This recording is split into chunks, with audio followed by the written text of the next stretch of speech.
कसा प्रचार सुरू आहे, कसा प्रतिसाद भेटतोय?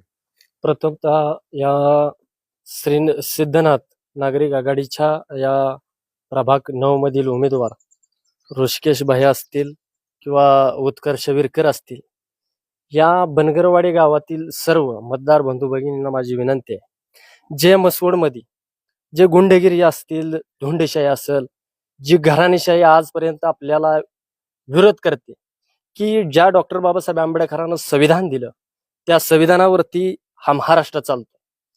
मग तुम्ही जर आमच्यावरती अन्याय जर करत असेल तर ही सर्वसामान्य जनता ऋषिकेश भैयाच्या मागे असेल किंवा उत्कर्ष विरकरच्या पाठीमागे राहिल्याशिवाय राहणार नाही. आणि खऱ्या अर्थानं महत्वाचा मुद्दा म्हणजे की जे उमेदवार आहेत हे तरुण उमेदवार आहेत, की सर्वसामान्य झोपडीतल्या पोराला, म्हणजे तो मग मराठा असेल, बौद्ध, महार, मांग, चामार, तेली, कोष्टी, वंजारी, धनगर, अटकल, सनगर, वेडर, मुसलमान, लिंगायत, परिक 18 पगड जातीतला हा समाज आहे प्रभाग. या प्रभागामध्ये मोठ्या संख्येनं इथं लोक आहेत आणि ह्या प्रभागामध्ये ही नवकी तरुण पिढी इथं आज राजकारणामध्ये उतरलेली आहेत. या मतदार सुज्ञ झाला.